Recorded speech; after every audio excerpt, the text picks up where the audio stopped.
May God's name be glorified. प्रभूच्या नावाला पुन्हा एकदा गौरव देऊया. For this session, I will speak in English. Beach में अगर हिंदी आता है तो बोल दूंगा, आदत सी है. या सत्रामध्ये मी इंग्रजीमध्ये बोलणार आहे, मध्ये मध्ये हिंदी मी बोलेन सवयीप्रमाणे. Now, without further delay, let us go into the scriptures. आणि जास्त वेळ न घेता आपण वचनाकडे जाऊया. We are in Isaiah chapter 42 आपण यशायाच्या 42व्या अध्यायामध्ये होतो and verse 1 to 9. आणि वचन 1 ते 9 पर्यंत आपण पाहत होतो. We are looking at the life of God's servant. आपण प्रभूचा दास त्याच्या जीवनाकडे पाहत होतो. You might have seen that I am speaking about the servant of the Lord. तुम्ही हे पाहिलं असेल की मी जो देवाचा दास आहे, देवाचा सेवक आहे, त्यामधून त्यासाठी बोलत आहे. But at the same time, our brother Thomas John is speaking about the shepherd. आणि त्याच वेळी आपले प्रिय बंधू थॉमस जॉन हे मेंढपाळाच्या बद्दल बोलत आहेत. Both these things are really the same but also different. या दोन्ही गोष्टी म्हटल्या तर सारख्याच आहेत आणि म्हटल्या तर वेगळ्या देखील आहेत. But they must be, in every servant of the Lord, they must have the heart of the shepherd. आणि देवाच्या सेवकांच्या बाबतीत जर आपण पाहिलं तर त्या प्रत्येक सेवकाच्या मध्ये मेंढपाळाचं अंतःकरण असणे गरजेचं आहे. We heard how he must have a heart of mediatorial nature where he is mediating for his people. आपण पाहिलं की कशा प्रकारे देवाच्या सेवकाचं मेंढपाळाचं अंतःकरण हे मध्यस्थी करणारं अंतःकरण असलं पाहिजे. He has a heart to pray for his people.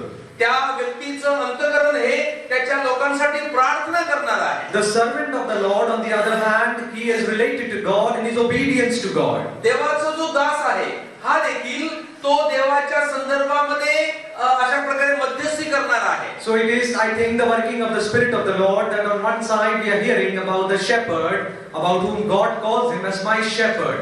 आणि हे देवाच्या आत्म्याचं कार्य आहे की एका हाताने आपण देवाच्या दासाबद्दल देखील बघत आहोत आणि मेंढपाळाबद्दल देखील पाहत आहोत. The Lord Jesus Christ is called as a shepherd who shall feed his flock in Isaiah 40 and verse 11. आणि हाच प्रभू येशू ख्रिस्त जो देवाचा दास होता, त्याच प्रभू येशू ख्रिस्ताबद्दल तो मेंढपाळ आहे असं देखील यशायाच्या 42व्या अध्यायात म्हटलेलं आहे.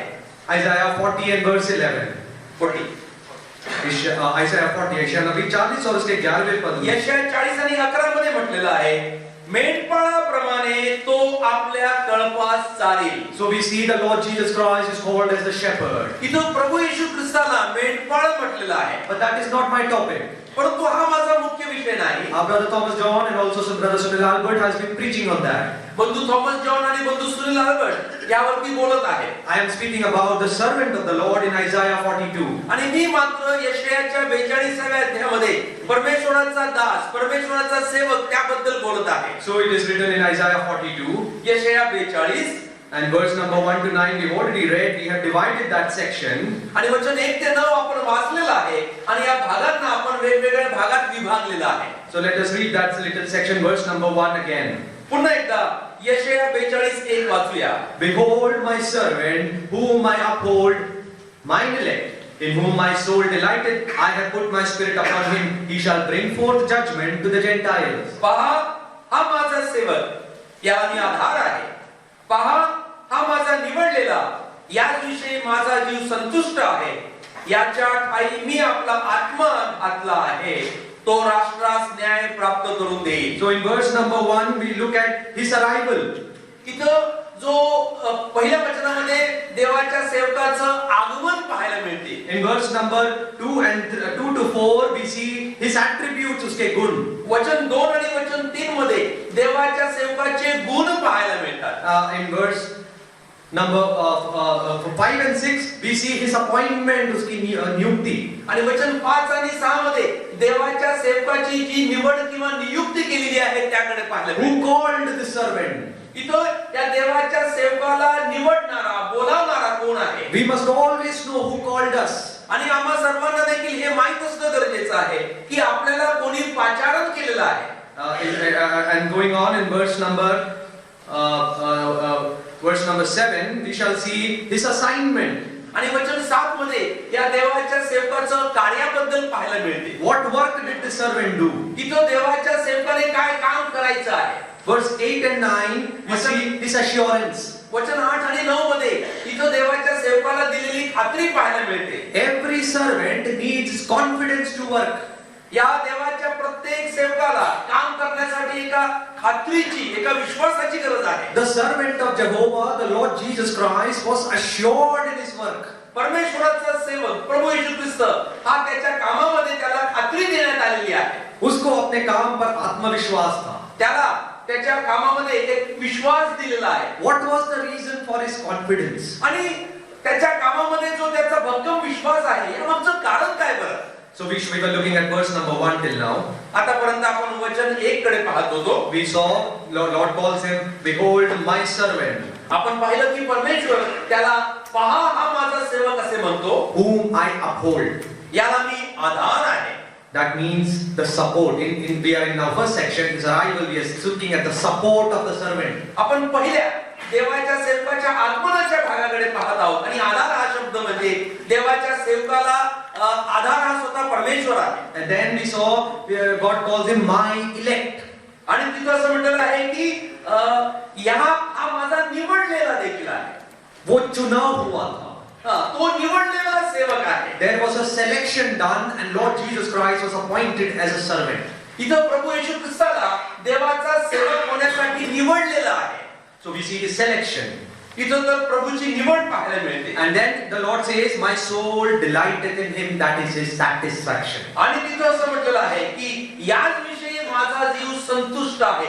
सेवकाबद्दल असलेली संतुष्टी. God was satisfied in his work. इथं परमेश्वर त्याच्या सेवकाच्या कार्याबद्दल संतुष्ट आहे. Now we shall proceed and then we come to the next part. In verse number 1 it says, I have put my spirit upon him. आता आपण त्या पहिल्या वचनाच्या पुढच्या भागाकडे जाऊया, जिथं म्हटलेलं आहे मी त्याच्या ठाई आपला आत्मा घातला आहे. हम वहां पे we see his sealing, हम उसकी मोहरबंदी को देखते हैं. इथं परमेश्वराच्या सेवकाला पवित्र आत्म्याची जी मोहरबंद केलेला आहे, शिक्का मारलेला आहे, त्याबद्दल पाहायला मिळते. There was a seal put on this servant. इथं देवाच्या सेवकावरती एक शिक्का मोर्तब केलेला आहे. आप लोगों के ID card, on your ID card you will see there is a seal put on it. आपल्याकडे जे आपलं ओळखपत्र ID कार्ड आहे, तिथं देखील एक शिक्का मारलेला आहे. So there was a sealing done that so and so belongs to so and so organization. इथं त्या शिक्क्यामध्ये लिहिलेलं आहे की अमुक व्यक्ती ह्या अमुक संस्था किंवा मंडळीतून आहे. The Lord Jesus Christ has been sealed. We see his sealing there. मोहरबंदी. तसंच प्रभू येशू ख्रिस्तावरती देखील अशा प्रकारे शिक्का मोर्तब केलेला आहे. How was he sealed? The God says, I have put my spirit upon him. आणि ती शिक्का मोर्तब कसलं करण्यात आलेलं आहे? तिथं स्वतः परमेश्वर म्हणतो की त्याच्या ठाई मी आपला आत्मा घातला आहे. And there are 3 references in Isaiah where we read about the spirit of the Lord coming upon his servant. इथं यशायाच्या ह्या पुस्तकामध्ये 3 असे संदर्भ आहेत जिथं देवाचा आत्मा देवाच्या सेवकावर आलेला आहे तसं म्हटलेलं आहे. We read about his birth in Isaiah chapter 11 verse 1 and 2. इथं यशाया 11:1 आणि 2 मध्ये देवाच्या सेवकाच्या जन्माबद्दल म्हटलेलं आहे. There we read the spirit of the Lord came in relation to his incoming or his birth. इथं प्रभू येशू ख्रिस्ताचा देवाच्या सेवकाच्या जन्माच्या बाबतीत पवित्र आत्म्याबद्दल लिहिलेलं आहे. Isaiah 11 verse 1 and 2. We are not reading it but please note it down. आपण वाचणार नाही, परंतु यशाया 11:1 आणि 2 मध्ये तिथं लिहिलेलं आहे. It is said there like this that the Lord Jesus Christ came through the root of Jesse. इथं असं म्हटलेलं आहे की प्रभू येशू ख्रिस्त जो देवाचा सेवक आहे तो हा ईशायाच्या गोत्रामधून किंवा ईशामधून येईल. Then that is about his birth. Then when we come to Isaiah 42, the portion before us, we see he is sealed by the Spirit of God in his service. त्यानंतर देवाच्या सेवकाच्या सेवेच्या संदर्भामध्ये पवित्र आत्म्याचा उल्लेख तिथं केलेला आहे. And Isaiah chapter 61 verse 2, there again in his salvation that he brought, he was sealed by the Spirit of God. आणि यशायाच्या 62 अध्यायामध्ये देवाचा सेवक जो उद्धार आणि तारण घेऊन येणार आहे त्या संदर्भामध्ये पवित्र आत्म्याचा संदर्भ उल्लेख केलेला आहे. Let us read Isaiah chapter 61 verse 2. यशायाचा 61वा अध्याय आणि वचन 2 वाचूया आपण. परमेश्वराच्या प्रसादाचे वर्ष व आमच्या देवाचा सूड घेण्याचा दिवस विदित करावा. सर्व शोककष्टाचे सावधान करावे. 61. So this portion, as some of you will know, that this portion was quoted by the Lord Jesus Christ. आपल्यापैकी काही जणांना ठाऊक असेल की हा जो संदर्भ आहे त्याबद्दल प्रभू येशू ख्रिस्ताने त्याच्या सेवा कार्यात त्याचा उल्लेख केलेला आहे. He spoke about it in Luke chapter 4, verse 16 to 19. त्याबद्दल प्रभू येशू ख्रिस्त लूकाच्या 4व्या अध्यायामध्ये 16 ते 19 मध्ये बोलत आहे. There in Luke chapter 4, verse 16-19, you know what is so special about the Lord Jesus Christ when he stands to read from Isaiah 61, the very portion we read? इथं लूकाच्या 4व्या अध्यायामध्ये 16 ते 19 मध्ये जेव्हा प्रभू येशू ख्रिस्त सभास्थानामध्ये यशायाच्या धर्मग्रंथातील काही वचनं वाचावयास उभा राहिला तेव्हा काय विशेष आहे तुम्हाला ठाऊक आहे का? Let us read that, Luke chapter 4. आपण तिकडे बोलूया. लूकाचा 4था अध्याय. That is a very important portion where the Lord Jesus Christ stands to preach from Isaiah 61. इथं यशायाच्या 61 अध्यायामधून प्रभू येशू ख्रिस्त वाचण्यासाठी जेव्हा उभा राहिला हा जो संदर्भ आहे ही वचनं खूप महत्त्वाची वचनं आहे. And verse 16 reads like, he came to Nazareth where he had been brought up, and as his custom was, he went into the synagogue on the Sabbath day and stood up for me to read. 16 मध्ये म्हटलेलं आहे, मग ज्या नासरेतात तो लहानाचा मोठा झाला होता तेथे आणि आपल्या परिपाठाप्रमाणे शब्बात दिवशी सभास्थानात जाऊन वाचावयास उभा राहिला. Which place was he standing to read from Isaiah 61? Which was the place? यशायाच्या 61व्या अध्यायामधून काही वाचणे जेव्हा प्रभू उभा राहिला कोणतं ते गाव? ठिकाण कोणतं होतं बरं? कौन सा गाव था ये? कोणतं ते गाव होतं, नगर होतं जिथून तो आला? Nazareth. What is so special about Nazareth? He was brought up there. इथं नाझरेत ह्या गावाचा उल्लेख केलेला आहे आणि नाझरेत ह्या गावाचं ह्या नगराची विशेषता ही होती की प्रभू तिथं लहानाचा मोठा झाला होता. He stood up the place where he was brought up. जिथं तो लहानाचा मोठा झाला तिथे तो उभा राहिला असं म्हटलेलं He आहे. stood in the very street where he was brought up. त्याच रस्त्यावरती तो उभा राहिला जिथं तो वाढला होता लहानपणापासून. It is one thing to go and preach in a land which is 7,000 miles away. It is another to preach in the land you were born or in the street where he was born. ही एक वेगळी गोष्ट आहे की ज्या गावात नगरात रस्त्याच्या आजूबाजूला आपण खेळलो किंवा वाढलो तेथे वचनाची सेवा आणि प्रचार करणं आणि आपल्या नगरापासून 7,000 किलोमीटर दूर जाऊन दुसरीकडे नगरात वचनाचा प्रसार करणं यातच फरक आहे. मेरे लिए यहाँ प्रचार करना आसान है. माझ्यासाठी इथं वचनाचा प्रचार करणं सुवार्ता सांगणं सोपं आहे. No one knows me. I don't know you that well. तुम्ही मला माहिती नाही, मी तुम्हाला माहिती नाही. But it is another thing for me to go and preach in the college where I studied or in the town or in the street where I was born because there are the neighbors who have seen me grow. परंतु ज्या ठिकाणी मी लहानाचा मोठा झालो किंवा ज्या कॉलेजमध्ये मी अनेक वर्ष शिकलो तिथे जाऊन ज्या लोकांना मी ठाऊक आहे तेथे वचन सांगणं हे मोठं मुश्किल काम आहे. I praise God for the men who are able to stand in the street where they were brought up and preach the gospel there. मी अशा लोकांबद्दल प्रभूच्या नावाला धन्यवाद देतो जे लोक जिथं लहानाची मोठी झाली त्या रस्त्यावरती उभं राहून देवाचे वचन सांगतात. The rejection that you will experience is like nowhere else. अशा ठिकाणी जो काही नकार तुम्हाला सामोरे जावं लागेल, नकाराला तुम्हाला सामोरं जावं लागेल हा खूप मोठा आहे. हा नकार दुसरीकडे नसेल.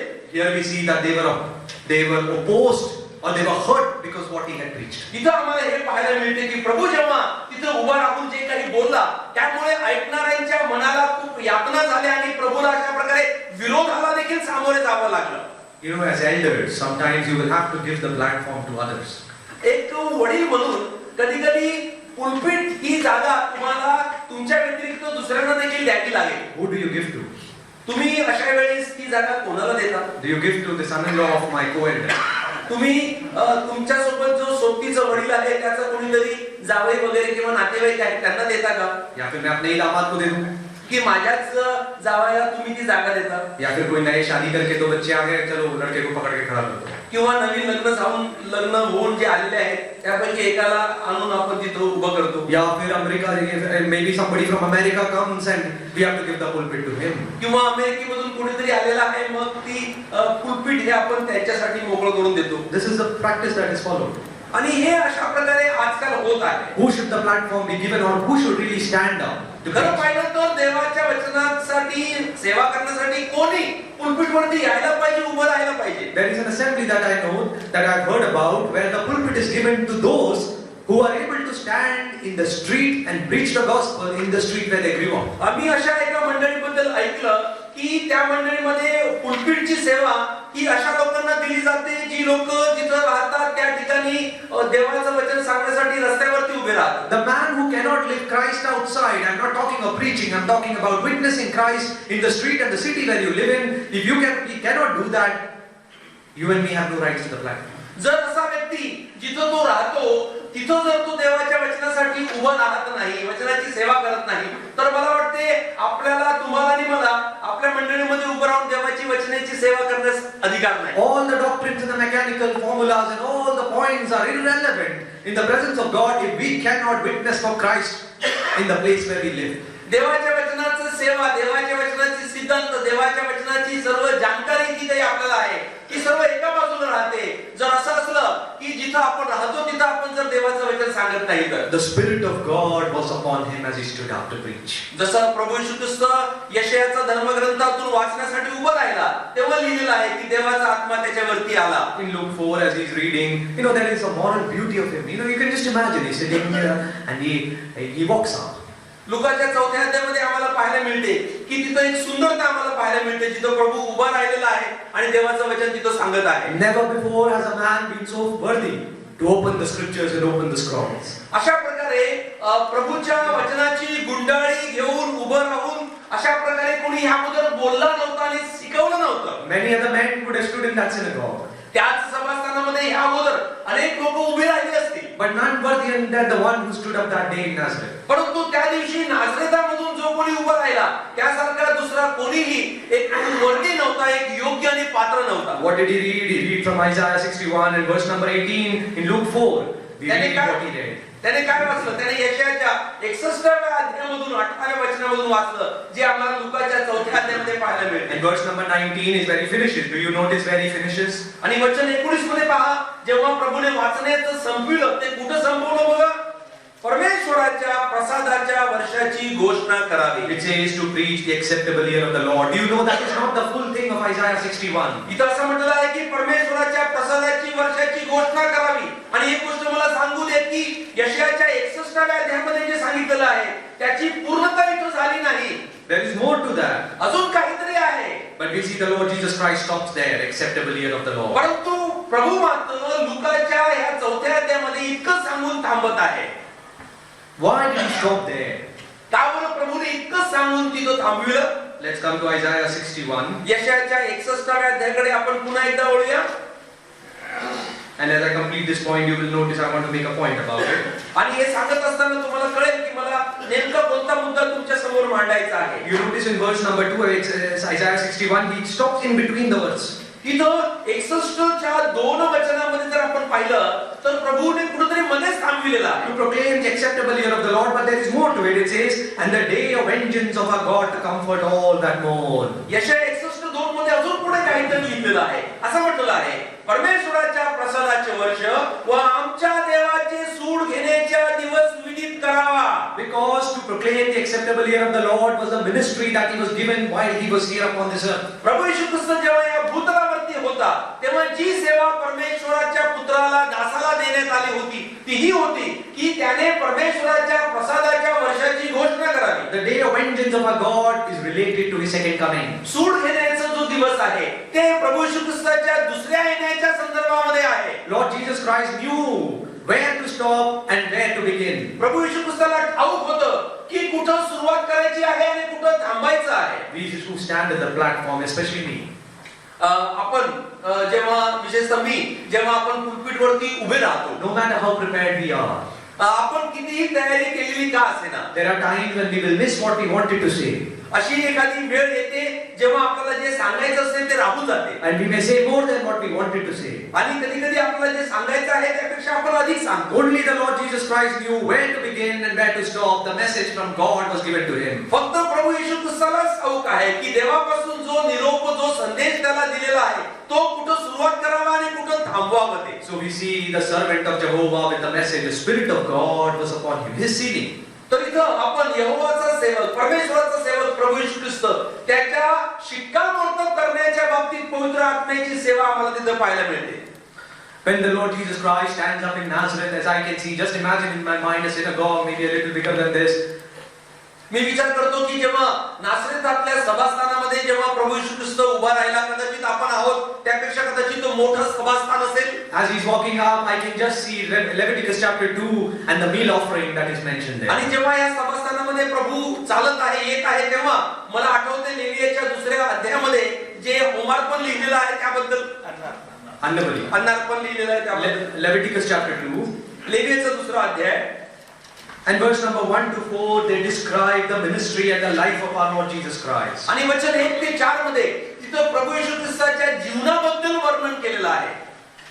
Let us turn to Leviticus chapter 2 लेवीय 2 तिथं आपण वळूया and brother can read in my 1 ते 4 पर्यंत आपण वाचू. कोणाला परमेश्वराप्रित्यर्थ अन्नार्पण करावयाचे असल्यास त्याने सपीठ अर्पावे. त्याच्यावर त्याने तेल ओतून वरती धूप ठेवावा.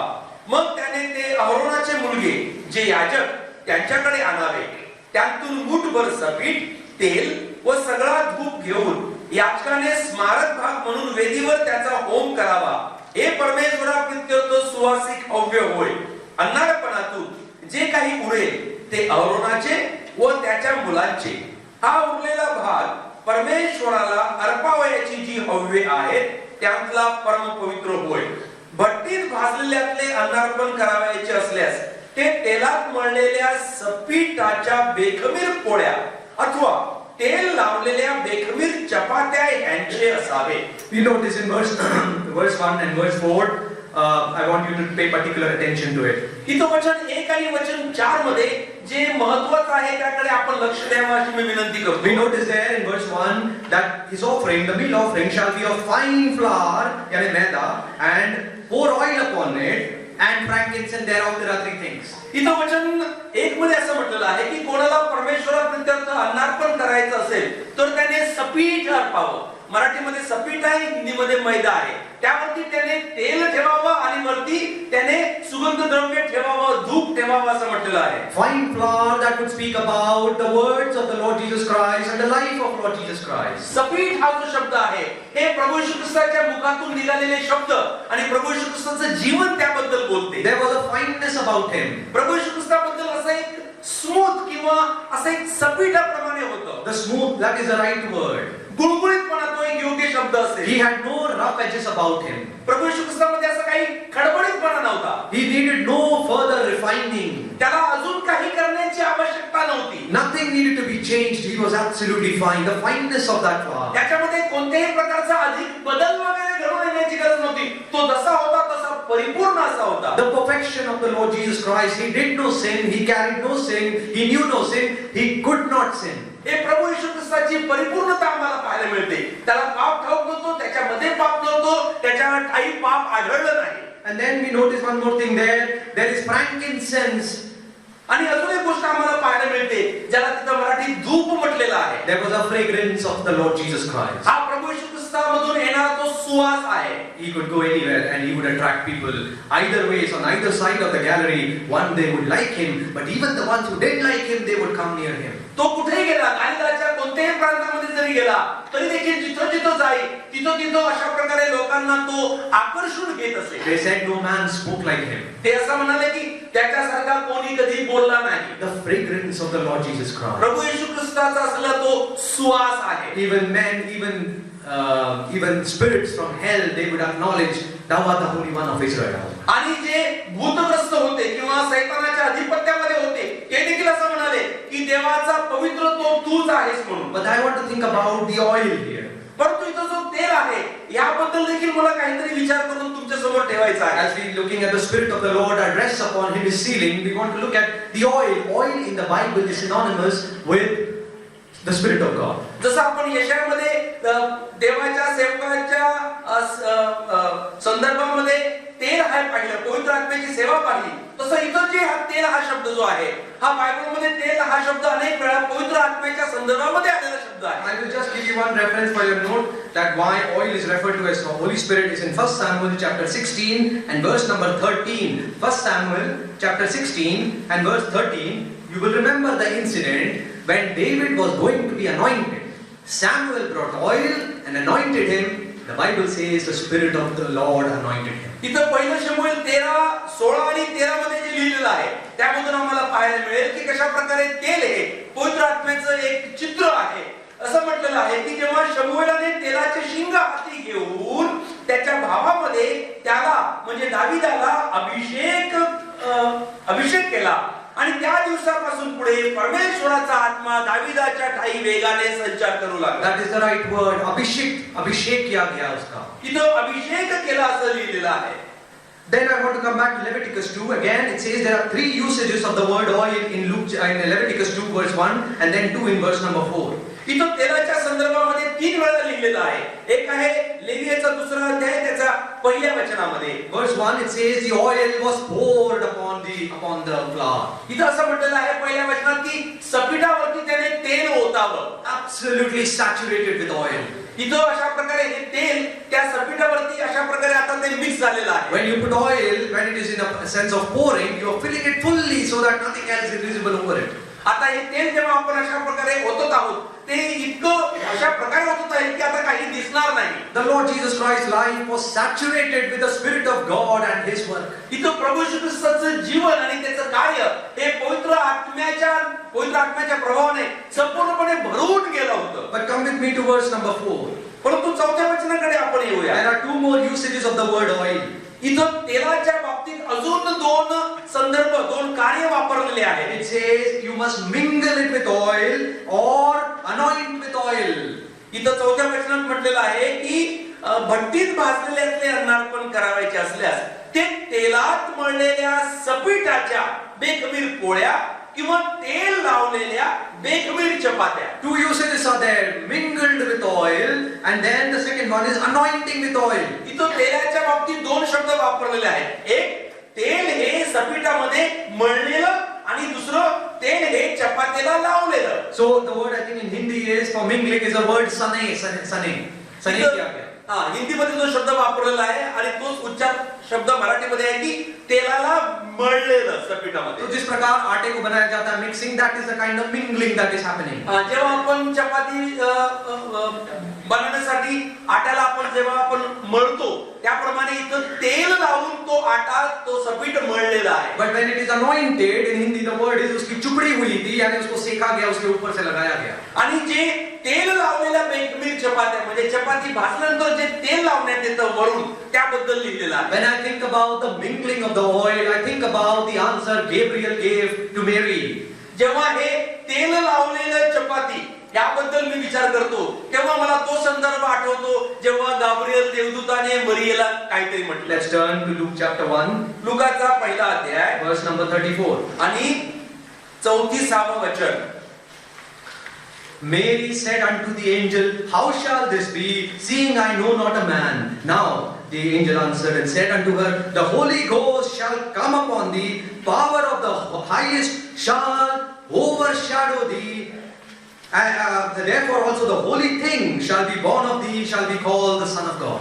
34 आणि 35 मध्ये असं म्हटलेलं आहे, मरियेने देवदूताला म्हटले, हे कसे होईल, कारण मला पुरुष ठाऊक नाही. देवदूताने उत्तर दिले, पवित्र आत्मा तुझ्यावर येईल आणि परात्पराचे सामर्थ्य तुझ्यावर छाया करील. या कारणाने ज्याचा जन्म होईल त्याला पवित्र देवाचा पुत्र असे म्हणतील. How do you explain this? इथं या गोष्टीला आपण कशा प्रकारे समजून घेऊ शकतो? I cannot explain it. मी समजून सांगू शकत नाही. The power of the highest will overshadow you, Mary. पवित्र आत्म्याचं सामर्थ्य तुझ्यावरती येईल मरिये. It's impossible to explain. आणि ही गोष्ट समजून सांगणे हे अशक्य कोटीतलं आहे. The mingling of the oil. इथं तेलाचं अशा प्रकारे मळणं त्याबद्दल. So much so that he says the holy thing. अशा प्रकारे की त्याला पवित्र आणि देवाचा पुत्र असं म्हणतील. Beyond description. हे वचनाच्या बाहेर आहे, समजण्याच्या बाहेर. The Spirit of the Lord was upon him. The mingling of the oil. इथं अशा प्रकारे देवाचा पवित्र आत्मा त्याच्यावरती येणं, सपीट जसं मळलं जातं त्याप्रमाणे. Then the third usage of the word oil in Leviticus 2 is the word anointing of oil. आणि मग जो तेलाचा तिसरा उल्लेख जो लेवीय 2 मध्ये आलेला आहे तो चपात्याला तेल लावणे अशा संदर्भामध्ये. The right word would be the one who is set apart, Abhishek. आणि त्यासाठी मुख्य आणि योग्य शब्द असा असेल तो अभिषेक केलेला असा. In 1 Samuel chapter 16, David was going to be anointed by Samuel. He was going to be set apart from the rest of them. जसं आपण पहिले शमूएल 16वा अध्याय 13व्या वचनामध्ये पाहिलं की दावीदाला अशा प्रकारे अभिषिक्त केलं, त्याला इतर लोकांपासून भावांपासून वेगळं करण्यात आलं. When I think about the anointing of the oil of the Lord Jesus Christ, I consider the baptism of the Lord Jesus Christ. जेव्हा मी प्रभू येशू ख्रिस्ताच्या अभिषिक्ताबद्दल विचार करतो तेव्हा प्रभूचा जो बाप्तिस्म बाप्तिस्म झाला त्यावेळेस जे घडलं ते मला आठवते. Matthew chapter 3 मत्तयाचा 3रा अध्याय and verse number 16 and 17. आणि वचन 16 आणि 17. Now these are critical words which I am reading it. ही जी वचनं आहेत ती थोडीशी किचकट आहेत, आपण वाचूया. Jesus, when he was baptized, went up straight away out of the water, and lo, the heavens were opened unto him. He saw the Spirit of God descending like a dove and lighting upon him. And lo, a voice from heaven saying, This is my beloved Son, in whom I am well pleased. मग बाप्तिस्मा घेतल्यावर येशू लागलाच पाण्यातून वर आला आणि पहा आकाश उघडले.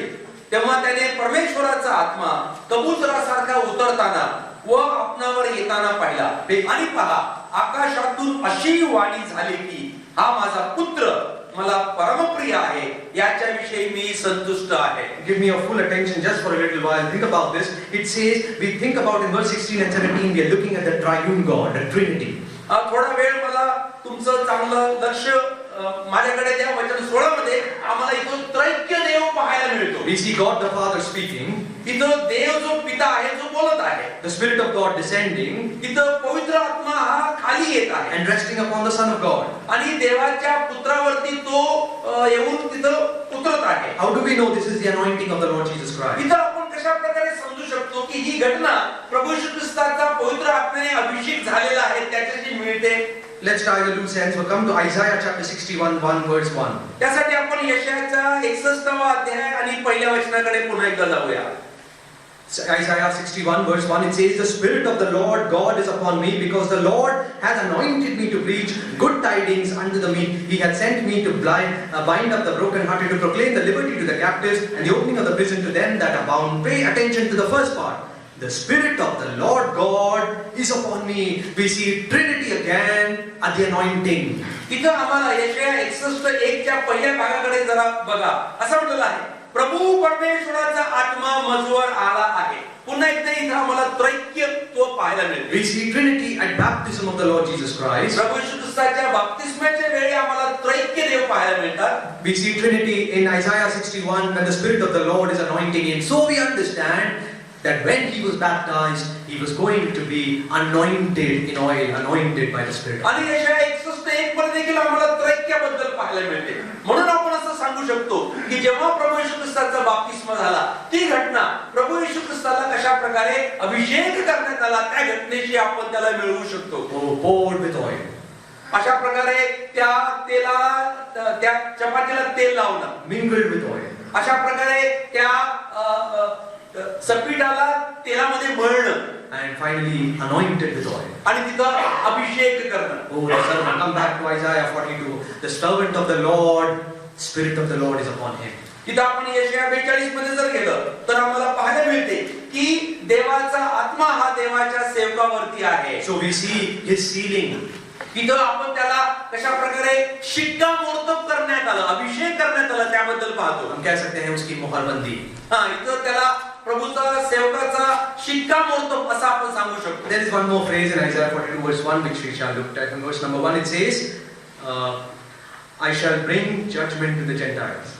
यशाया 42:1 मध्ये अजून एक शब्द वापरलेला आहे, तो शेवटच्या भागात आहे. इथं असं लिहिलेलं आहे, तो राष्ट्रास न्याय प्राप्त करून देईल. That's his service. इथं ही देवाच्या सेवकाची सेवा आहे. Till now we have looked at his support. That is the word I uphold. आतापर्यंत आपण पाहिलं की तो आधार आहे, जो देवाच्या सेवकाला आधार देणार. Then we saw his selection. That is mine elect. मग आपण देवाच्या सेवकाची निवड पाहिली, माझा निवडलेला परमेश्वर म्हणतो. Then we saw in my soul delighted. That is satisfaction. आणि नंतर देवाच्या सेवकाची संतुष्टी पाहिली, त्याच्याबद्दल माझा जीव संतुष्ट आहे. Then we saw I have put my spirit upon him. That's his sealing. आणि मग देवाच्या सेवकाची शिक्कामोर्तब करणे ते पाहिलं. Finally, माझा आत्मा मी त्याच्यावरती घालेन. finally he shall bring forth judgment to the Gentiles. That's his service. आणि तो देवाच्या सेवकाची सेवा आम्हाला पाहायला मिळते. त्याबद्दल असं म्हटलेलं आहे की तो राष्ट्रास न्याय प्राप्त करून देईल. The word Gentiles, of which we belong to, appears 15 times in the book of Isaiah. यशायाच्या पुस्तकामध्ये राष्ट्र किंवा परराष्ट्रीय हा शब्द जो आहे हा जवळजवळ 15 वेळा आलेला आहे. 14 times it appears between chapter 40 and chapter 66. 40 ते 66 अध्यायामध्ये 14 वेळा तो शब्द आलेला आहे. We remember that the second half of the book of Isaiah is bringing the message of grace. आपण हे पाहिलं होतं की यशायाच्या संपूर्ण पुस्तकातील शेवटचे अर्धे जे अध्याय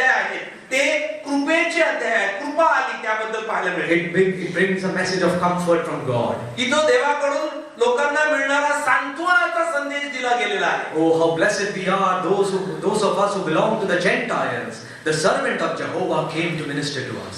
खरोखर जे आपण परराष्ट्रीयमधून आहोत आपण किती आशीर्वादित आहोत कारण देवाचा सेवक अशा प्रकारे आपल्यासाठी सेवा करावयास आला. What a blessing it is that God has for Gentiles, not only in this day, but in the day to come. आणि हे किती आशीर्वादित आहे केवळ आताच नाही तर येणाऱ्या दिवसांमध्ये देखील की देवाने परराष्ट्रीयवरती अशा प्रकारे प्रभू येशू ख्रिस्ताच्या द्वारे त्याच्या दासाच्या द्वारे कृपा केलेली आहे. When Simeon took the babe Lord Jesus Christ in his hand, what did he say? जेव्हा शिमोनाने प्रभू येशू ख्रिस्त जो बाळ होता त्याला आपल्या हातात घेतलं तेव्हा तो काय म्हणाला बरं? Let us read Luke chapter 2 and verse 30. लुकाचा 2 आणि त्याचा 13वा अध्याय. 30. लुकाचा 2रा अध्याय आणि 30वा वचन. 30 to 32. 30 ते 32. कारण माझ्या डोळ्यांनी तुझे तारण पाहिले आहे ते तू सर्व राष्ट्रांसमक्ष सिद्ध केले आहे. ते परराष्ट्रीयास प्रकटीकरण होण्यासाठी उजेड व तुझ्या इस्रायल लोकांचे वैभव असे आहे. A light to lighten the Gentiles. इथं परराष्ट्रीयांना प्रकाश मिळावं म्हणून तो आलेला आहे. We were those who sat in darkness, our eyes were blind. आपण असे लोक होतो जे अंधकारामध्ये बसलेलो होतो आपली डोळे ही जणू काही आंधळी झाली होती. What did the blind man say? I was blind, but now I see. तो आंधळा व्यक्ती काय म्हणाला बरं? मी आंधळा होतो परंतु आता मी पाहू शकतो. Praise God for his blessed servant, the blessed Christ of God, to have come down into this world and lighten the Gentiles. प्रभूच्या नावाला धन्यवाद देऊया त्याच्या सेवकाबद्दल त्याच्या पुत्राबद्दल जो खाली आला या भूतलावरती आला जेणेकरून जे आपण अंधारामध्ये बसलेले परराष्ट्रीय होतो त्यांना तो तारणाचा प्रकाश दिसावा. So we have seen the verse number 1 till now. तर आतापर्यंत आपण पहिलं वचन पाहिलं. We have seen that it is the arrival of the servant. आपण पहिल्या वचनामध्ये देवाच्या सेवकाचं आगमन पाहिलं. Let's move on in verse number 2 to 4. आता आपण पुढे जाऊया वचन 2 ते वचन 4 पर्यंत. We shall look at his attributes. तिथं देवाच्या सेवकाचे गुण पाहणार आहोत. हम उसके गुणों को देखेंगे. त्याचे आपण गुणांना पाहूया. Now again we shall divide this little section in verse 2 to 4. आणि वचन 2 ते वचन 4 या वचनांना आपण अजून छोट्या छोट्या भागात विभागूया. You will see that there are 7 glories of Christ which he will not do. इथं आपण प्रभू येशू ख्रिस्ताचे 7 असे गौरवाच्या गोष्टी आहेत. ऐसी महिमाएं जो उसकी नहीं है. अशा 7 गौरवी गोष्टी ज्या प्रभूच्या नाही. They are the negative glories.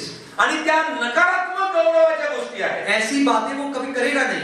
अशा गोष्टी जो ख्रिस्त प्रभू कधी करणार नाही. जब हम आगे बढ़ेंगे, when we shall go to the end of this section, we shall see 7 glories that he will do. आणि जेव्हा आपण पुढे जाऊ तेव्हा आपण असं देखील वाचणार आहोत की गौरवाच्या 7 अशा गोष्टी ज्या देवाचा सेवक करणार आहे. But first we shall look at the things that he will not do, negative glories. परंतु अशा नकारात्मक गौरवाच्या गोष्टी सुरुवातीला पाहूया जो देवाचा दास ख्रिस्त करणार नाही. First of all, verse number 2. त्याबद्दल दुसऱ्या वचनात लिहिलेलं आहे. It says he shall not cry. तो गवगवा करणार नाही. Second thing, he will not lift up his voice. तो आपला स्वर उच्च करणार नाही. Third, or cause his voice to be heard. तिसरी गोष्ट तो रस्त्यातून पुकारा करणार नाही. Verse 3. वचन 3. In verse 3 we shall have the fourth negative glory. चौथी नकारात्मक गोष्ट. What it says, bruised reed shall he not break. चेपलेला बोरू तो मोडणार नाही. टूटा हुआ नटखट को वो तोड़ेगा नहीं. चेपलेला बोरू तो मोडणार नाही. Verse number 3, it says, smoking flax shall he not quench. That's the fifth negative glory. पाचवी नकारात्मक गौरवाची गोष्ट जी तो करणार नाही ती मिटमिटती वाद तो विझविणार नाही. Again, verse number 4. आणि वचन 4 मध्ये And there we shall see the sixth negative glory. It says, he shall not fail. आणि 6वी नकारात्मक गोष्ट 4थ्या वचनामध्ये पाहायला मिळते की तो मंदावणार नाही. And verse number 4 and the seventh negative glory, it says, he shall not be discouraged. आणि 7वी गोष्ट नकारात्मक जी तो करणार नाही म्हणजे तो भंगणार नाही. So let us look at verse number 2. तर दुसऱ्या वचनाकडे आपण पाहूया. I have noted verse number 2 as his silent nature, उसका शांत स्वभाव. इथं वचन 2 ह्याला मी देवाच्या दासाचा शांत स्वभाव हे शीर्षक दिलेलं आहे. In verse number 2 you have noted there are 3 negative glories. वचन 2 मध्ये 3 नकारात्मक गौरवाच्या गोष्टी लिहिलेल्या आहेत. or all three negative glories you can club together with one title, his silent nature, his gentleness. आणि या तिन्ही नकारात्मक गौरवाच्या गोष्टी यांना आपण एकत्र करून की तो देवाच्या सेवकाचा शांत स्वभाव असा आम्हाला पाहायला मिळते. First of all, we shall look at he shall not cry nor let his voice rise. आणि पहिलं म्हटलं आहे तो गवगवा करणार नाही, तो आपला स्वर उंच करणार नाही. So we have nor cause his voice to be heard in the streets. आणि तो रस्त्यातून पुकारा करणार नाही. We said it is a silent nature of the Lord Jesus Christ. आपण ह्या तीन गोष्टींना असं म्हटलं की देवाच्या सेवकाचा प्रभू येशू ख्रिस्ताचा हा शांत स्वभाव पाहायला मिळतो. What is the idea here? इथं ह्यामध्ये काय नेमकं कल्पना आहे बरं? He never attracted advertising towards him. तो कधीही लोकांचं चित्त आपल्याकडे आकर्षून घेणार नाही. We will read in Mark chapter 7 verse 36, when the Lord Jesus Christ did the miracle, he said, tell no man. मार्काच्या शुभवर्तमानामध्ये आपल्याला असं पाहायला मिळते जेव्हा प्रभूने अनेक आश्चर्यकर्म केली तेव्हा तो अनेक वेळा असं म्हणाला की इतरांना कोणाला सांगू नका. He never attracted attention towards him. No, he was not in the business of publicity. त्याने लोकांचं चित्त आपल्याकडे आकर्षावं असं कधीही केलं नाही. त्याने लोकांसमोर स्वतःला उंच करण्याचा कधीही प्रयत्न केला नाही. He was a man with the message, but he never raised his voice. तो एक असा व्यक्ती होता की ज्याच्याकडे संदेश मात्र होता परंतु त्याने त्यासाठी आपला स्वर उच्च केला नाही. कई बार, whenever sometimes when preachers preach, after some time their voice rises. कधी कधी जेव्हा प्रचारक प्रचार करतात तेव्हा काही गोष्टी बोलून झाल्यानंतर मग त्यांचा स्वर उच्च होतो. And I have seen this noticed in many people. आणि अनेक लोकांमध्ये ही भूमिका अशा गोष्टी मी पाहतो, ऑब्झर्व And करतो. sometimes unconsciously I also do that. आणि कधी कधी माहिती नसताना अजाणतेपणे माझ्याकडून पण ते होते. One Lord servant now in heaven, he said like this. It's true about many people about myself.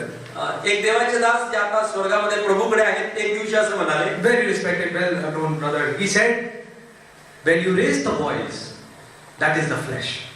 आणि ते असं म्हणाले जेव्हा तू तुझा आवाज उंच करतो ते देहातून निघालेली गोष्ट आहे, दहीपणा आहे. But the Lord Jesus Christ, he shall not cry. परंतु प्रभू येशू ख्रिस्ताबद्दल आपण असं वाचतो की त्याने आपला स्वर उच्च केला नाही. He will not raise his voice to attract publicity towards him. त्याने लोकांनी त्याच्याकडे पाहावं अशा हेतूने कधी आपला स्वर उच्च केला नाही. When I go to the fish market sometimes, जेव्हा कधी कधी मी मच्छी मार्केटमध्ये जातो, because I am not from Maharashtra, I don't know Marathi, the people can easily judge I am a non-Marathi. मी महाराष्ट्रीयन नाही त्यामुळे जे मच्छी मार्केटमध्ये लोक जे विकणारे आहेत त्यांना बरोबर कळते की हा मराठी नाहीये. The minute I enter into the gate, the ladies who are sitting, they will shout, "आ जाओ हमारे पास आओ," and they will shout their voice. आणि जेव्हा मी मच्छी मार्केटमध्ये जातो आणि प्रवेश करताच मासे विकणाऱ्या बाया मला जोराने ओरडून म्हणतात, इधर आओ. One will say, "Come to me." एक अशी म्हणाल माझ्याकडे ये. The other one sitting next to her, she will shout, "हमारे पास आ जाओ." आणि तिच्या बाजूला जी बसलेली आहे मासे विकणारी ती म्हणते, इधर आओ, मेरे पास आओ. The third one will say, "मेरे पास सबसे अच्छा पॉम्फ्रेट, मेरे पास आ जाओ." आणि तिसरी म्हणते माझ्याकडे चांगले पापलेट आहे तिथे. For them, they can sell it at least 200 rupees more to me. त्यांच्यासाठी जेव्हा ते मला विकतील तेव्हा जरा 200 रुपये जास्त भावाने मला विकतील. And I go to the one who raises the voice the most. आणि मी अशा मासली विकणाऱ्या बाईकडे जातो जी सर्वात उच्च जोरात बोलते. And I go and buy a fish and I bring home, and sometimes the mother says, "You should not be going to the fish market." आणि जेव्हा मी जातो आणि मासे विकत आणतो आणि घरी जातो तेव्हा घरून मला आई असं म्हणते की तू ह्यापुढे कधी मासे घ्यायला जाऊ नको. One day they cut a fish and they showed me the one who was shouting the most. He cut the fish and blood was coming out. I thought this is the freshest fish. आणि जी जोरामध्ये ओरडणारी बाई होती मासे विकणारी, तिने दिलेलं मासे जेव्हा कापलं तेव्हा आतमधून रक्तासारखं आलं. मला वाटतं की खूप ताजा आहे. When I brought it home, they said, "This is color. What are you doing? Where are you getting the fish from?" आणि जेव्हा तो मासे घरी आणले तेव्हा घरी मला आईने असं म्हटलं की हे रक्त नाही, कलर टाकलेला आहे. That is how the business of the world works. या जगामध्ये अशा प्रकारे चालते, अशा प्रकारे घडते. No business in the world, think about it, no business in the world can work without raising its voice, without crying. या जगामध्ये असा कोणताही व्यवसाय नाही जो व्यवसाय आवाज उच्च केल्याविना योग्य प्रकारे पार पाडला जाईल. The Lord Jesus Christ did not raise his voice. प्रभू येशू ख्रिस्ताने त्याचा स्वर उच्च केला नाही. What does it show? He really had the message. यामधून काय आम्हाला दिसते की त्याच्याकडे संदेश मात्र होता. But you will notice in Isaiah 42 and verse number 13 it says, "He shall roar. He shall cry," verse number 13. आणि Isaiah 42. यशाया 42 त्याच अध्यायाच्या 13व्या वचनामध्ये असं म्हटलेलं आहे की परमेश्वर वीराप्रमाणे निघेल रणधुरंधराप्रमाणे तो आपल्या आवेशाचे उद्दीपन करेल. आणि पुढे म्हटलंय तो प्रचंड शब्द करेल, तो रणशब्द करेल. That is speaking about the second coming of the Lord Jesus Christ. When he comes, he will destroy his enemies with the sword that comes out of his mouth. इथं प्रभू येशू ख्रिस्ताच्या दुसऱ्या आगमनाच्या बाबतीत लिहिलेलं आहे. जेव्हा तो दुसऱ्यांदा येईल तेव्हा तो आपल्या मुखातून निघणाऱ्या तलवारीने परराष्ट्रीयांचा संहार करेल. He will raise his voice for the day of vengeance when he comes again. जेव्हा तो दुसऱ्यांदा येईल तेव्हा तो सुडाचे दिवस घेण्यासाठी येईल आणि तेव्हा तो आपला आवाज उच्च करेल. But as he came as a servant of Jehovah, he did not raise his voice. परंतु जेव्हा तो यहोवाचा सेवक म्हणून आला तेव्हा त्याने आपला स्वर उच्च केला Now, नाही. even though the Lord Jesus Christ did not cry, there were others who cried.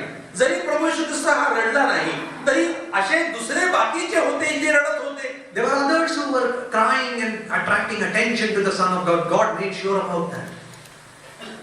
God made sure that there were others who were crying, giving attention to the Lord. आणि असे परमेश्वराने ह्या गोष्टीची मात्र खात्री केली.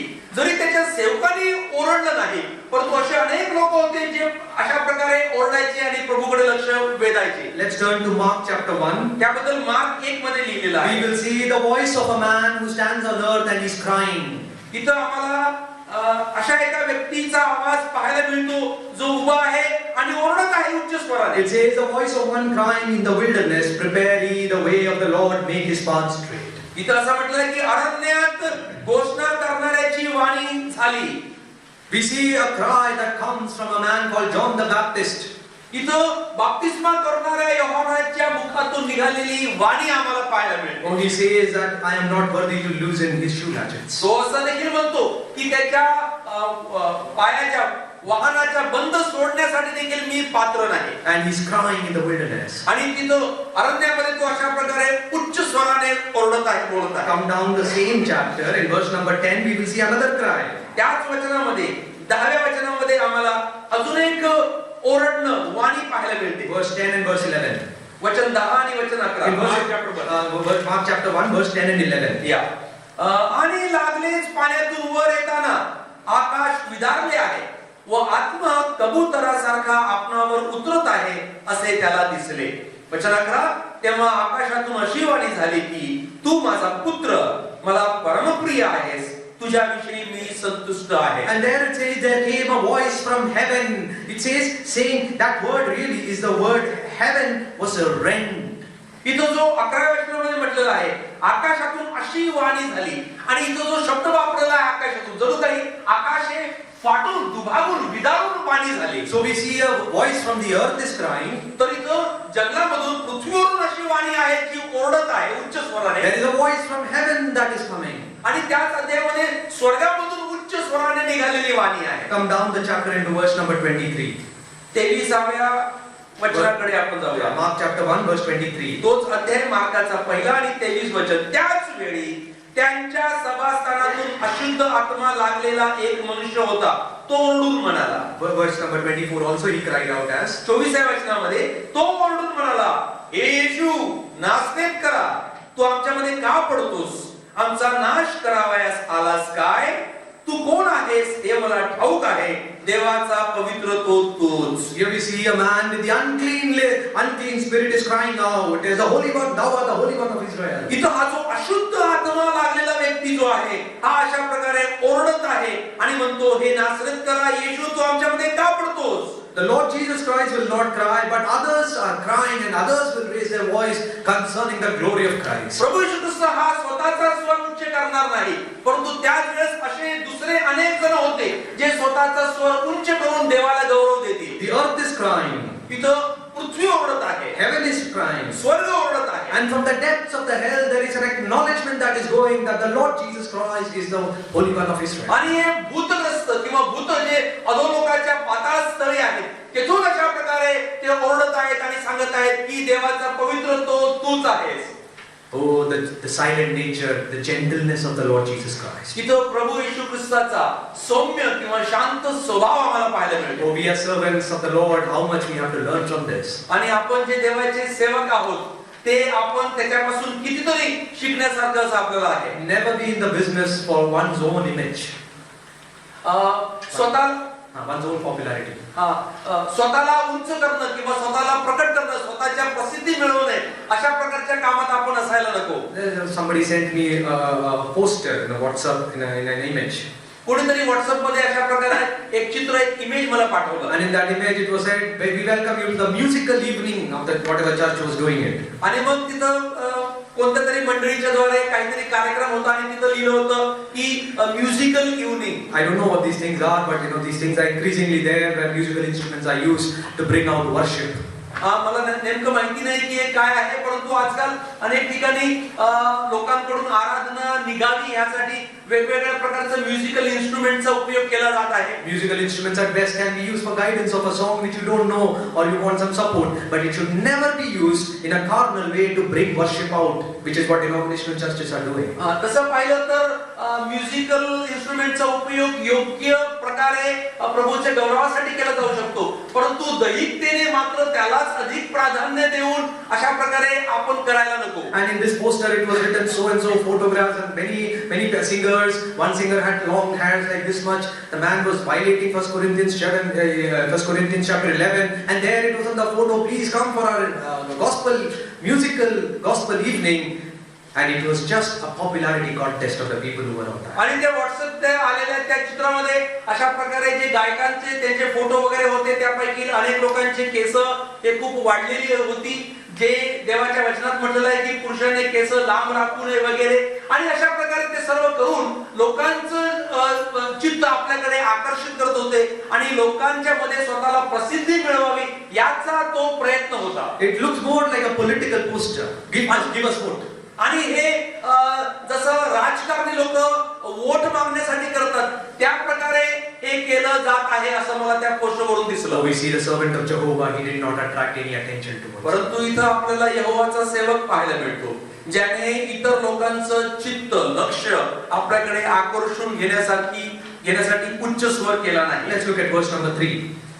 वचन 3 कडे आपण जाऊया. And we have seen the gentleness, and now we are right now in the second section in verse 2 to 4 where we have said we are looking at the attributes of the Lord Jesus Christ. इथं प्रभू येशू ख्रिस्ताचे गुणविशेष आपण पाहतो आणि तिसऱ्या वचनामध्ये तो दुसरा भाग आपण पाहणार आहोत. And there we shall see it says a bruised reed shall he not break. इथं असं म्हटलं आहे चेपलेला बोरू तो मोडणार नाही. हिंदी में लिखा है टूटा हुआ नरकट मैं तोड़ूंगा नहीं. हिंदीमध्ये टूटा हुआ नरकट, मराठीमध्ये चेपलेला बोरू. You need to understand what these are. आता हे चेपलेला बोरू काय आहे ते आपण समजायला What पाहिजे. is a bruised reed? इथं चेपलेला बोरू म्हणजे नेमकं काय? You see, when shepherd, you can think about David, when he goes to handle the sheep. जेव्हा आपण मेंढपाळ दावीदाचा आपण विचार करूया, जेव्हा हा दावीद त्यांच्या मेंढरांना राखण्यासाठी, चारण्यासाठी जात असे. If you have ever interacted with a shepherd, you will know this. It's a very boring job.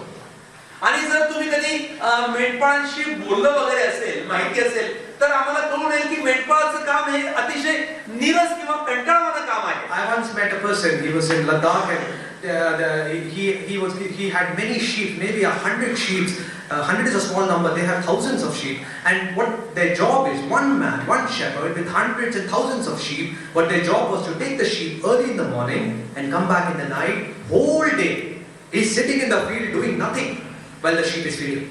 आणि लद्दाख मध्ये मी एका मेंढपाळाशी बोललो आणि त्या मेंढपाळाशी चर्चा केली असताना असं मला आढळून आलं की त्याच्याकडे जवळजवळ शेकडोंच्या संख्येने मेंढर आहेत आणि ते काय करतात, सकाळी एकच माणूस मेंढपाळ या शेकडोंच्या संख्येने असलेल्या मेंढरांना घेऊन जातो, मेंढर चरतात आणि हा मेंढपाळ दिवसभर काही करत नाही, तिथं फक्त बसलेला असतो. So what he does to time pass is he would take a reed, danda leke, and then he would make a hole in that and he would make a flute out of it and make a song out of it. आणि मग timepass करण्यासाठी हा मेंढपाळ काय करत असे, जो बोरू आहे किंवा थोडस कडक प्रकारचं जे गवत आहे ते गवत तो काढत असे आणि त्या गवताला बासरीप्रमाणे तो होल करत असे आणि तो अशा प्रकारे तो वाजवत असे. And he starts, but then the sheep starts to call him.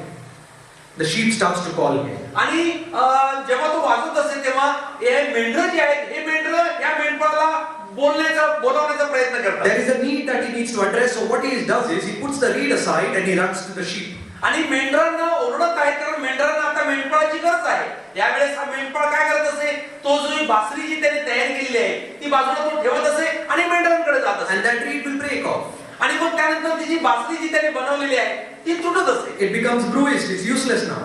ती आता बोरूप्रमाणे चेपलेली आहे. But when he comes back from the sheep, he looks for that reed. It is useless. What he does, he will take another reed and make a flute out of it. आणि जेव्हा हा मेंढपाळ पुन्हा परत येत असे तेव्हा ती जी त्याने बासरी बनवलेली आहे ती मोडलेली आहे. मग तो काय करत असे, ती तशीच ठेवत असे. दुसरा एक गवताचा किंवा बासरीसाठी तो घेत असे आणि दुसरी बासरी बनवत असे. But when here we read that the servant of Jehovah, he will not break a bruised reed. इथं जेव्हा आपण असं वाचतो की परमेश्वराचा दास, परमेश्वराचा सेवक चेपलेला बोरू मोडणार नाही. There are many bruised reeds sitting here, isn't it? इथं भारतामध्ये इथं तिथं अनेक चेपलेले बोरू आहेत, नाही का? आप यदि सच बोलेंगे अपने आप से तो मैं समझता हूँ हम सभी लोग अपने अपने आत्माओं में कुछ ना कुछ चोट खाए हुए लोग हैं. जर आपण आपलाच विचार केला तर आपण देखील आपल्या शरीरातील वेगवेगळ्या अवयवात कुठेतरी चेपलेले किंवा त्रास सहन केलेले असे आहोत. We are all bruised reed. आपण सर्वजण चेपलेल्या बोरू सारखे आहोत. But we notice here the servant of Jehovah, he will not throw out the bruised reed. परंतु इथं आपल्याला परमेश्वराचा दास सेवक पाहायला मिळतो जो चेपलेल्या बोरूला मोडणार नाही. What he will do, he will take that bruised reed and he will restore it. तो काय करेल, त्या चेपलेल्या बोरूला तो उचलेल आणि त्याला व्यवस्थित करेल, पूर्वस्थानावरती आणेल. I think of Peter's denial. विचार करा पेत्राचं प्रभूला नाकारणं. John chapter 13 and verse 36 to verse 38. योहानाचा 13वा अध्याय आणि 36 पासून 38 पर्यंत. Then Peter says, I will not forsake you, Lord. The Lord had warned him. John chapter 13 and verse number 36 to 38. Yohan 13:36 ते 38 मध्ये शिमोन पेत्र त्याला म्हणाला, प्रभूजी आपण कुठे जाता? येशूने उत्तर दिले, मी जेथे जातो तेथे तुला आता माझ्या मागे येता येणार नाही, पण नंतर तू येशील. पेत्र त्याला म्हणाला, प्रभूजी मला आपल्या मागे आताच का येता येणार नाही? आपल्यासाठी मी आपला प्राण देईन. येशूने त्याला उत्तर दिले, काय माझ्यासाठी तू आपला प्राण देशील? मी तुला खचित खचित सांगतो, तू 3 वेळा मला नाकारशील तोपर्यंत कोंबडा हरवणार नाही. What happened in Matthew chapter 26 verse 72? Peter says, I know not a man. मत्तेच्या 26व्या अध्यायामध्ये आपल्याला काय पाहायला मिळते? पेत्र म्हणाला, मी त्याला ओळखत नाही. The Lord had warned him. प्रभूने त्याला सांगितलं होतं, You will deny me. तू मला नाकारशील. Peter said, No Lord, far be it. पेत्र म्हणाला, नाही प्रभू, I will not forsake you. मी तुला कधीही नाकारणार नाही. I will do mighty things for you. मी तुझ्यासाठी मोठ्या गोष्टी करेन. But the Lord warned him. परंतु प्रभूने त्याला सूचना दिली होती. Before the cock cries, it says, I know not the man. कोंबडा हरवण्यापूर्वी, आणि हा पेत्र कोंबडा हरवण्यापूर्वीच म्हणाला, मी त्याला ओळखत नाही. Luke chapter 22 and verse 61 and 62, we shall see there the condition of Peter. लुकाचा 22व्या अध्यायामध्ये आम्हाला पेत्राची परिस्थिती पाहायला मिळते.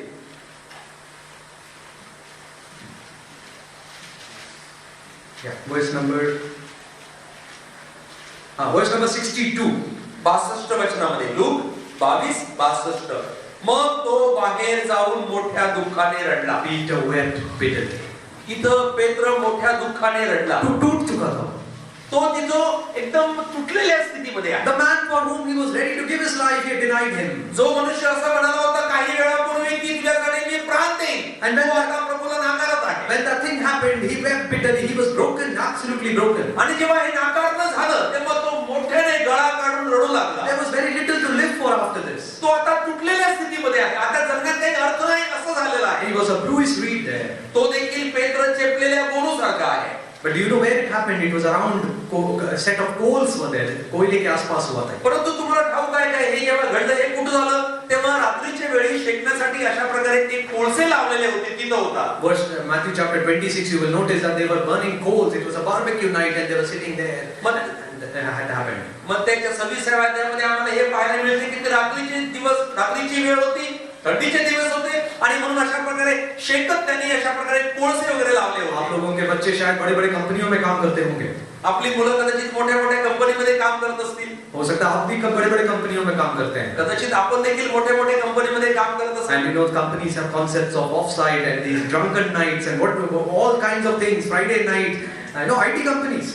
आणि या IT कंपन्या किंवा मोठ्या कंपन्यांमध्ये शुक्रवारच्या संध्याकाळी रात्री काय होते ते आम्हाला ठाऊक आहे. Peter sat with people he should not have sat. पेत्र अशा प्रकारच्या लोकांच्या अवतीभोवती होता, अशा प्रकारच्या लोकांच्या सोबत बसला जिथे त्यांनी बसायला पाहिजे नाही. Peter spoke with people he should not have spoken. पेत्र अशा प्रकारे लोकांच्या सोबत बोलला, त्यांच्या सोबत त्याने बोलायला नाही पाहिजे. There are children to whom we say this and they will say, we are not sinning, we are just sitting there. आणि अशा प्रकारे देखील मुलं लोक आहेत की जे म्हणतात की नाही आम्ही फक्त तिथं बसलो होतो, There are Christians केलं नाही. There are Christians who will go to a bar and have a lime juice, but their bosses will be drinking. आणि अशा प्रकारे ख्रिस्ती लोक आहेत की जे बार मध्ये जातील, ते लिंबू सोडा घेतील, परंतु त्यांचे बॉसेस वगैरे जे आहेत ते दारू पितील. Peter was sitting with the people he should not have. पेत्र अशा लोकांच्या सोबत बसला होता ज्यांच्या सोबत त्याने बसायला पाहिजे नव्हतं. He denied the Lord Jesus Christ. त्याने प्रभूला नाकारलं. Of course, the Lord, it's coals. Over coals it happened. You remember it was at coals when Isaiah's his tongue was touched. It was with a coal. आणि इथं तो कोळसा आजूबाजूला आहे. तुम्हाला ठाऊक आहे का की त्या कोळशाच्या बाबतीत यशायाच्या पुस्तकामध्ये यशायाच्या बद्दलच लिहिलेलं आहे की त्याच्या मुखाला ते इंगळाने स्पर्श करण्यात आलं. But when we come to John chapter 21 and verse 9, we see the restoration of Peter. आणि योहानाच्या 21व्या अध्यायाकडे जेव्हा आपण वळतो तेव्हा आम्हाला पाहायला मिळते की पेत्राला कशा प्रकारे पूर्वस्थितीमध्ये आणण्यात आलं. How nice it is! It says over coals. हे किती चांगलं आहे कोळशांच्या सोबत कोळशांच्या बाबतीत असताना. उसने कोयले के आसपास बैठकर यीशु मसीह को इनकार किया. परमेश्वर प्रभु यीशु मसीह ने कोयले के आसपास उसको बिठाकर उसको पुनर्स्थापित कर दिया. एक ते कोळसाचा विस्तव होता ज्याच्या आजूबाजूला बसून त्याने प्रभूला नाकारलं होतं. आणि योहान 21 मधला तो विस्तव कोळसा मासे होते जिथं प्रभू येशू ख्रिस्ताने त्यांना पुन्हा एकदा रिस्टोर केलं होतं, त्याला पूर्व पदावरती आणलं. You will notice the restoration in John chapter 21 and verse 9. आणि योहानाच्या 21व्या अध्याय 9व्या वचनामध्ये पेत्राला पुन्हा एकदा कशा प्रकारे पूर्व स्थितीमध्ये आणलं त्याबद्दल लिहिलेलं आहे. The Lord Jesus Christ will ask him 3 questions. प्रभू येशू ख्रिस्ताने पेत्राला 3 प्रश्न विचारले. But Brother Thomas John has already spoken about it, so that makes my job easy. And we see the Lord is giving him a command, feed my sheep. That's the restoration of Peter. आणि तिथं प्रभू येशू ख्रिस्ताने जे 3 प्रश्न विचारले त्याबद्दल बंधू Thomas John यांनी already बोललेलं आहे. प्रभूने त्याला ते प्रश्न विचारले आणि नंतर म्हटलं माझी मेंढरे चार. A bruised reed he will not break. चेपलेला बोरू तो मोडणार नाही. मेरे प्रियो, आप लोग नेतृत्व करते हैं. माझ्या प्रियांनो, आपण नेतृत्व करणारे लोक आहोत. There are times in your life, in your assembly, there will be bruised feet, bruised souls. आणि तुमच्या मंडळीमध्ये अशा प्रकारची समय प्रसंग येईल जेव्हा कोणीतरी एखादा जीवात्मा एखादा व्यक्ती चेपलेल्या बोरूसारखा असेल. He is not doing as per your expectation. तुमच्या अपेक्षेप्रमाणे तो काही करत नसेल. Maybe he comes for the meeting and he doesn't shake hands and goes away. कदाचित तो फक्त सभेला येत असेल आणि सलाम वगैरे न करता हात न मिळविता असाच परत जात असेल. Maybe he has a sharp word when he speaks to you. कदाचित जेव्हा तो तुमच्याशी बोलत असेल तेव्हा कठोर आणि कठीण शब्द वापरत असेल. Something is troubling him. काहीतरी आहे ज्याच्यामुळे तो दुखावलेला असेल. The job is to find what is troubling rather than get troubled. आणि आपण दुःख करून घेण्याच्या ऐवजी त्याला कशामुळे दुःख होत आहे हे आपण माहिती करून घेतलं. But did you notice when the Lord Jesus Christ told Peter that he will deny, the Lord says, I will pray for you. आणि जेव्हा प्रभू येशू ख्रिस्ताने पेत्राला देखील म्हटलं की तू मला नाकारशील, शैतान तुला चाळणीप्रमाणे चाळेल, तेव्हा प्रभू देखील असं म्हणाला मी तुझ्यासाठी प्रार्थना केली आहे. That is written, those of you writing is in Luke 22 and verse 31 and 32. There the Lord says, I will pray for you. तिथं लुकाच्या 22व्या अध्यायामध्ये 31 आणि 32 मध्ये लिहिलेलं आहे की प्रभू पेत्राला असं म्हणाला की मी तुझ्यासाठी प्रार्थना केली आहे. Pray for the bruised reeds in your assemblies. God can restore them. They could be mighty men like Peter. तुमच्या मंडळीमध्ये जे चेपलेले बोरूसारखे लोक आहेत ते पुन्हा एकदा पूर्व स्थितीवरती यावे, बरोबर व्हावे यासाठी प्रार्थना करा. I'll take 5 more minutes and we'll look at this one more part of it. The smoking flax shall he not quench. अजून 5 मिनिटांमध्ये आपण उरलेला मुद्दा आपण पाहूया. जिथं लिहिलेलं आहे यशायाच्या 42व्या अध्यायामध्ये मिनमिनती वात तो विझविणार नाही. हिंदी में लिखा है टिमटिमाती हुई बत्ती को वो बुझाएगा नहीं. मिनमिनती वात तो विझविणार नाही. You notice there, now here it is not the bruised reed that he will not break, but now it is a smoking flax that is now he's not going to quench. इथं चेपलेला बोरू तो मोडणार नाही हे लिहून झाल्यानंतर मिनमिनती वात तो विझविणार नाही असं लिहिलेलं आहे. There are souls that you will come across, believers who you will come across, whose faith has diminished over the years. असे काही विश्वासणारे तुम्हाला तुमच्या आयुष्यामध्ये भेटतील की त्यांचा विश्वास हा गेल्या कित्येक वर्षापासून आता हळूहळू थंड होत आहे, विजत चाललेला आहे. That's the right word. They become cold and cold. आणि त्याच्या प्रकारे वयस्कर देखील झालेले आहेत आणि अशा प्रकारे ते थंड देखील झालेले आहे. I think of the couple on the way to Emmaus. मी अमाऊसच्या मार्गावरती जे जोडपं दोन जण चालले होते त्यांचा विचार करतो. Let's turn to Luke chapter 22. लुकाच्या 22. लुकाच्या 22व्या अध्यायाकडे आपण बोलूया. And verse number 15. लूक 22 आणि 15 वचन. I think I got that wrong. 24, sorry. 24. Luke 24. Look 24 आणि 15.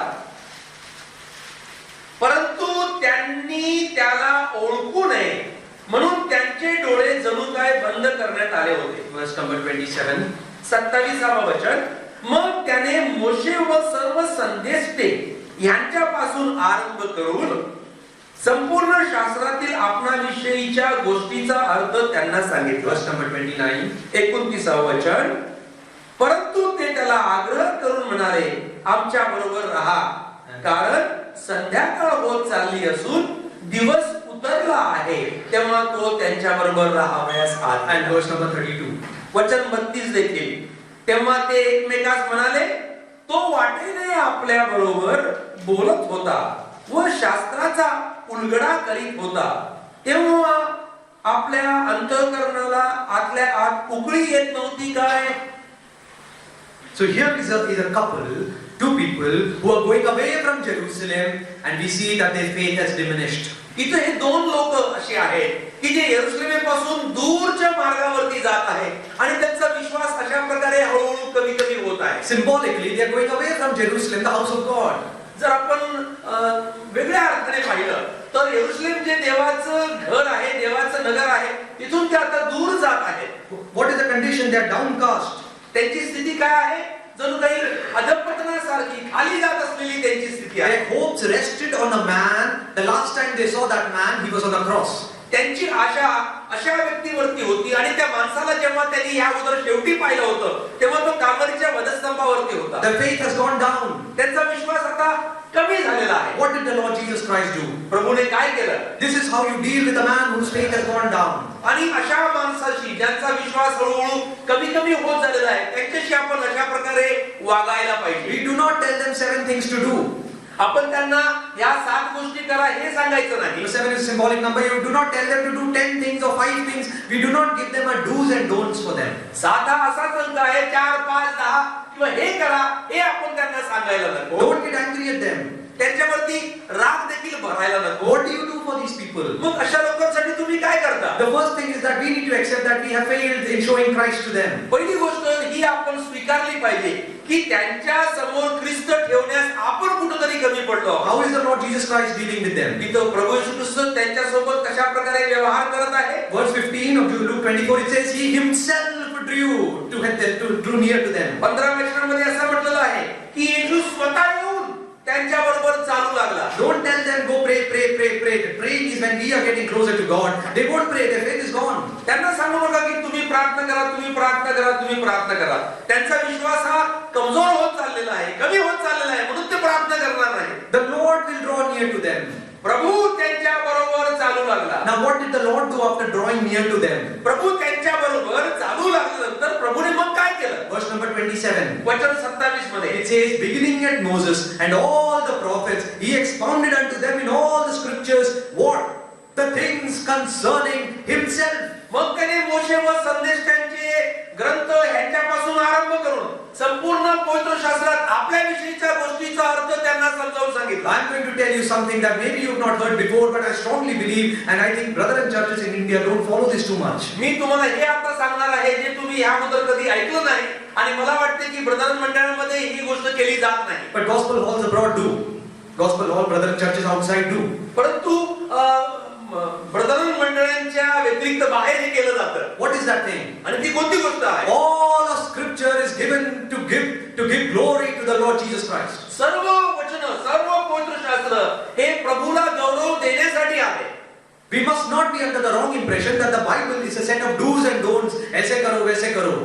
आपण ह्या संभ्रमामध्ये असायला नको की बायबलमध्ये फक्त हे करा आणि हे नका करू इतकंच लिहिलेलं आहे. It is definitely all that. तसं त्यामध्ये आहे, शंका नाही. But the first thing that it is the inspiration of God. 2 Timothy chapter 3 verse 16. All of scripture is the inspiration of God. What is that? Lord Jesus Christ. परंतु प्राथमिक गोष्ट ही आहे जी दुसरे ग्रंथी 3 आणि 16 मध्ये लिहिलेलं आहे की संपूर्ण शास्त्र हे परमेश्वर प्रेरित आहे. After that only comes doctrines, instruction and the rest of the thing. आणि मग त्यानंतर पुढील गोष्ट लिहिलेली आहे What- सिद्धांत शिक्षण वगैरे. What did the Lord Jesus Christ do here? इथं प्रभू येशू ख्रिस्ताने आमोसच्या वाटेवरती काय केलं बरं? Who wrote Genesis chapter 1 verse 1? उत्पत्ती 1:1 कोणी लिहिलं? Moses wrote it. That's what it says. He went from Moses right up to the last verse of the Old Testament. And what was he doing? He was showing his glory to those two lost souls. मोशेने जे पहिलं पुस्तक लिहिलं होतं उत्पत्ती तिथपासून तर मलाकीचा शेवटचा अध्याय शेवटच्या वचनापर्यंत प्रभू येशू ख्रिस्ताच्या बद्दल जे त्याच्या गौरवाबद्दल लिहिलं होतं ते प्रभूने त्यांना उकळून सांगितलं. So if you notice somebody who is low on faith, your job is to show the glory of Christ as more attractive than the things that of Egypt that is attracting them. तर जर तुम्हाला कोणी असा व्यक्ती आढळला की जो विश्वासामध्ये हळूहळू कमजोर होत चाललेला आहे तर त्याच्यासमोर मिसर देशातल्या किंवा जगातल्या बाकीच्या गोष्टी ठेवण्याच्या ऐवजी प्रभू येशू ख्रिस्ताचा गौरव आणि ख्रिस्ताला ठेवलं पाहिजे. The Lord Jesus Christ should be the object of your preaching. He should be the subject of your preaching, and He is the exposition Himself. प्रभू येशू ख्रिस्त आज आपल्या शिकवण्याचा वाचन शिकवण्याचा संदर्भ शिकवण्याचा मूळ गाभा आणि शिकवण्याचं प्रकटीकरण असलं So पाहिजे. if your child is going away from the Lord, let me tell you, brethren, what you need to do is what the Lord Jesus Christ did. आणि म्हणून जर तुमचं लेकरू हे प्रभूपासून दूर जात आहे तर मला हे सांगू द्या की आपण काय करायला पाहिजे जे प्रभूने इथं केलं. There are youngsters who are not as attracted to the Lord as the previous generation. असे तरुण आहेत जे सध्याच्या पिढीमध्ये आहेत जे अगोदरच्या पिढीमध्ये नव्हते ते प्रभूकडे आकर्षिले जात नाही आजकाल. Why is it happening in this generation so much than in the previous generation? आणि मागच्या पिढीपेक्षा ह्या पिढीमध्ये हे अधिक जास्त प्रमाणामध्ये का होत आहे बरं? Because Satan is bringing something so attractive of Egypt that our youngsters today, including even the adults, they are so attracted to the glory of Egypt that they have left and they have forgotten the glory of Christ. Your job is to bring Christ back in front and show His beauty more than everything else. That's what happened to Abraham. कारण सैतानाने हे जगातल्या अशा काही आकर्षक गोष्टी आपल्या तरुण पिढी पुढे आणलेल्या आहेत आणि या आकर्षक गोष्टीमुळे तरुण पिढीचं लक्ष ह्या व्यतिरिक्त दुसऱ्या कोणत्याही गोष्टीकडे जात नाही. म्हणून ते ह्या पिढीतले लोक विशेषतः तरुण लोक प्रभूपासून अशा प्रकारे हळूहळू दूर जात आहेत. त्यांना प्रभू चांगला वाटत नाहीये. Abraham was in the midst of Mesopotamia like the New York of that time, and yet God pulled him out. How? हीच गोष्ट अब्राहमाच्या बाबतीत झाली. जसं अब्राहम मेसोपोटामिया या देशातला होता, आजूबाजूला सगळं वाईट गोष्टी होत्या, तरी देखील प्रभूने त्याला तिथून बाहेर काढलं. कसं? How did He do it? प्रभूने कसं केलं ते? Any answers? We'll close with that. काही उत्तर आहे का हे पाहून आपण संपूया. Hebrews chapter 11. इब्री पत्र 11 अध्याय. Well, let's read that. It says he saw a city. तिथं असं म्हटलं आहे की त्याला एक नगर पाहिलं. He saw a city that is not made with hands. असं नगर जे हाताने बांधलेलं नाही The maker of it is. आणि त्या नगराचा बनविणारा What did God do? म्हणजे प्रभूने नेमकं काय केलं? He showed His glory. प्रभूने अब्राहमाला त्याचा गौरव दाखविला. The glory of Mesopotamia had faded down. आणि प्रभूच्या गौरवापुढे मेसोपोटेमिया येथील जे गौरव आहे हे अंधुक झालं ते गौरव. That is what you need to do in your assemblies. आणि हीच गोष्ट आपण आपल्या स्थानिक मंडळीमध्ये करायला पाहिजे. Bring Christ out.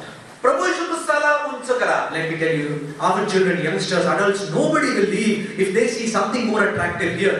They will not go here. जर आपल्या स्थानिक मंडळीमध्ये अधिक आकर्षक असा प्रभू येशू ख्रिस्त जर दाखविण्यात आला तर आपल्या मंडळीतील तरुण, आपल्या मंडळीतल्या तरुणी, आपल्या मंडळीतला कोणी विश्वासणारा हा प्रभूपासून दूर जाणार नाही. We shall continue in the next session. We have seen a smoking flax he shall not quench. हाच मुद्दा आपण पुढे देखील पाहूया. आता आपण जे पाहिलं ते हे होतं की मिनमिनती वाद तो विझविणार नाही. May God bless these words to us. प्रभू या वचनाच्या द्वारे आपल्याला आशीर्वादित करो. आमेन.